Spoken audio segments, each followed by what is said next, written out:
Well, hello everyone, it's Kari. Welcome back to the channel. I'm excited to share with you that today is release day, and I've got a couple cards to share using this brand new stamp set from Missing Stamps. This is called a Some Pig, and look at all the little characters you get. And these are spider webs with sayings in them. So that's really fun. And then you get a doorway and lots of little critters and things to decorate up a scene. So it's a really fun set. There is also a coordinating die that you can use for it. And this doorway fits great on a card, either horizontally or vertically. Today I'm going to start with a horizontal card, and I want to stamp out that doorway so I can show you just how cool this is. It's got all of the lines for the wood grain in it, and it's perfect to fit any of those spider webs that you want. This one that I'm stamping today says greetings, but there's a few other sayings in there, and there's one that's also blank, so you can use it for anything. And I think that's really cool.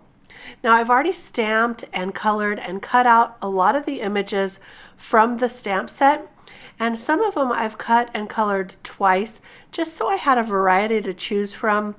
And I'm going to make a couple of cards today as well. So I'm just taking them out from the coordinating dies. You can see here the different images of the little pigs.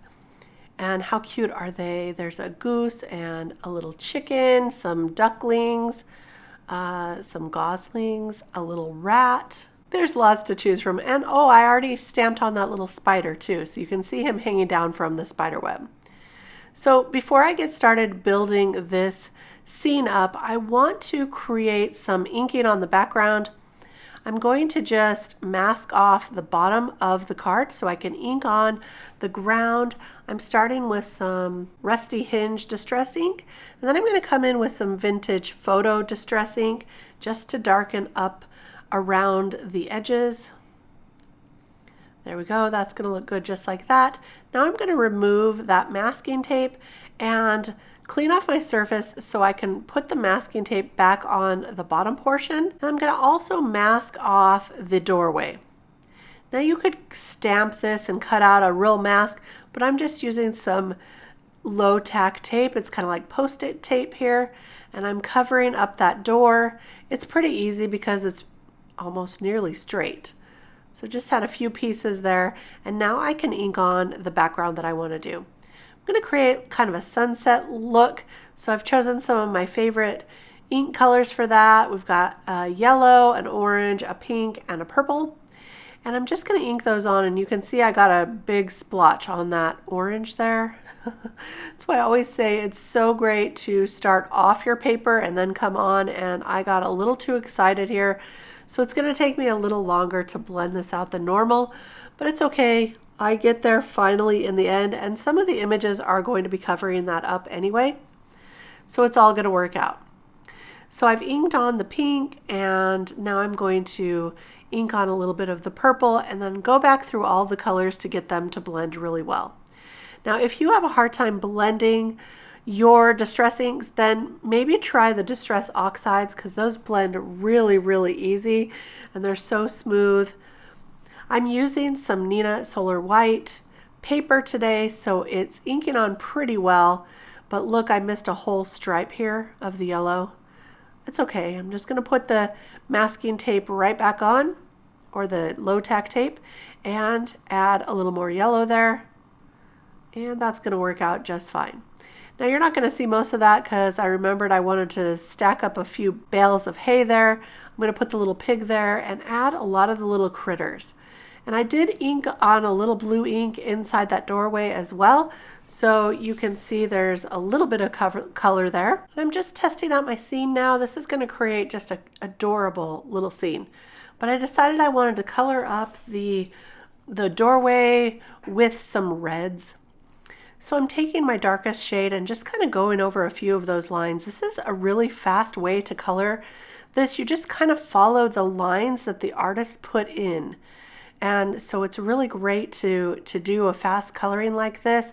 I'm blending it out with the mid-tone color and leaving parts of it still blank because we're going to go over the entire rest of it with the lightest red. So see, there's this mid-tone, and now for the light color, I'm just going to color all of that through and blend that out, and you're still going to be able to see all of the darks and the lights and the wood grain. So there we go. I am taking a little bit of time to do this so I don't get out of the lines, but look at that. That's all there is to it. Now that I have that finished, it's time to build up my characters, and I have cut a few extras of the die cuts using some scrap cardstock.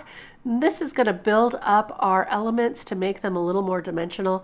So I did this just to a couple of the images. The pig for sure, because the pig is kind of front and center, right? And then the goose and the chicken I did as well. So I'm going to build those up, and then we can start putting our scene together. I've stamped out one of the sentiments that says salutations, and I used a die from my stash. That's the little speech bubble. And to finish this off, I'm just going to add a few gold pearls. These are the matte gold pearls, and I think they look really pretty with that sunset look. So I'm adding those just like that, and that's going to finish off our first card. Now this card did take a little bit of time to do, but it was so fun to create. But I have one that's really quick that I want to show you, and it's using this frame die from Missing Stamps. This is the Woodgrain frame, and this is a brand new spiderweb stencil that I'm in love with, and I thought it would look great as the background. So I'm using some oxide ink in iced spruce, which is one of my favorite colors of oxides, and I'm going to just ink that in the background kind of lightly, just like this. And then I'm going to add some ink around that frame. That will make it stand out just a little bit, just like that. Now I'm going to stamp one of the spider webs in the corner. This one says terrific. So I'll just stamp that real quick with some VersaFine Onyx black ink. And now we can put together our second card. I'm going to add the wood grain frame. Now this spiderweb would also look really cool with this brand new freshly brewed coffee stamp set. I didn't get a chance to make a card with that yet, but you know it's on the list. And for this card, I spelled out the word radiant using the Eieio frame die with the alphabet. And these letters are just so cute and playful, and I thought it was perfect for this card. So I glued down that wood grain frame first, and now I'm going to start placing on those letters. I did add some double-sided adhesive to my mirror cardstock. It's a dark blue mirror cardstock, and I added that before I cut out the alphabet. That way I could turn it into stickers, so I just have to peel those off. I did have to cut an extra A there to make the word radiant, but I don't place them down all the way. I just kind of barely put them down so that I can space them out using my little tool here to help me. So you can see they're not fully adhered to my card yet. And that gives me a little bit of a chance to make sure they're where I want them before I adhere those down fully. So I'm just going to play with these just a little bit and change them up. And that's going to look good right about there. And now I'll take my bone folder and just press those on really well. So that's an easy way to add a sentiment to your card. And I'm going to glue down the little bale of hay and add the little pig with some foam adhesive. And there is our second card. So fun to build these cards. I hope you enjoyed this look at the Some Pig stamp set. And don't forget to check out the entire new release. It's available today in the shop. I'll have links for you down below so you can go check everything out if you're interested. Thank you so much for stopping by today. I really appreciate it. I'll be back real soon with more cards to share. I hope you enjoy everything in the release. We'll see you next time. Bye-bye.